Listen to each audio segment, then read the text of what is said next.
Hey, so today we're back in our old haunts at a Hampton Inn, which is probably 50% or maybe even 70% of the hotels I end up staying at.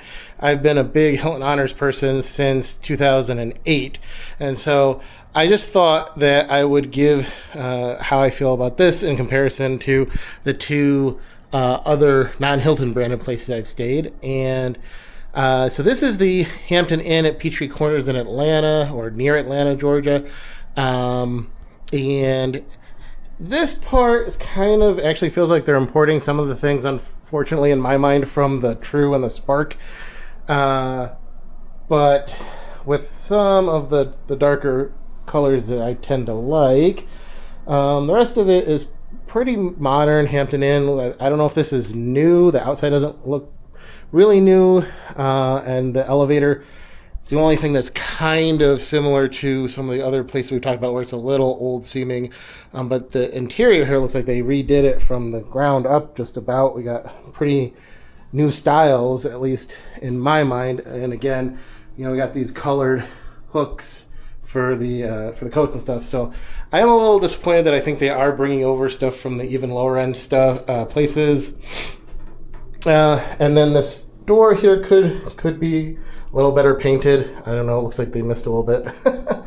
But otherwise, it's pretty nice, I think. Just getting first impressions aren't too bad. Standard kind of Hampton Inn stuff. Much better luggage carts. Probably one of the best luggage carts I've used in a while. Again, also seem pretty new and in good shape. Downside, Megan thinks that, you know, the beds may not be as good as we would have hoped, which is kind of the important part. Yeah, a little bit sinking on this side, squeaky, feels pretty hard.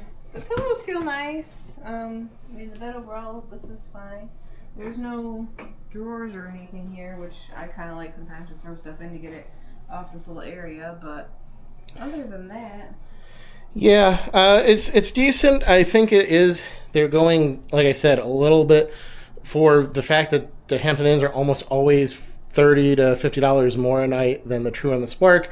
They're importing a little too much of that, in my opinion. So it may be pushing me towards looking for DoubleTrees or other places to compare. I did think that the setup was a little bit better in that Holiday Inn in the room, I guess, in terms of space to put like my CPAP or other things, you know, for when you want to go to sleep. This one is just entirely taken up by, you know, you get a bottle of water on here, their phone is huge. There's a microwave and fridge and coffee maker. I didn't notice if they had that at the Holiday Inn or not. I didn't look. Yeah, I think I noticed a microwave. I didn't look for the fridge.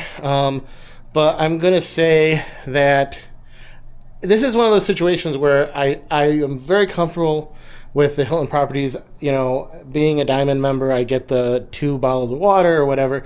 This one had less options compared to a lot of the other ones I've been to recently. So this was a bit of a letdown at this particular location. And their breakfast hours only go till 9 a.m., which, again, is quite a bit, like an hour less, maybe an hour and a half less than most other ones I've been to. So I hope that's just this location and not like a new thing for Hampton Inn, because we're not morning people, and, you know, getting to breakfast at 9 o'clock is hard. Getting there at 8 o'clock to eat before they shut down is near impossible. It's not something we're going to do.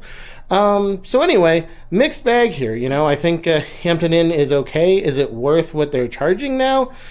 Yeah, to be determined. I guess we'll maybe follow up later on.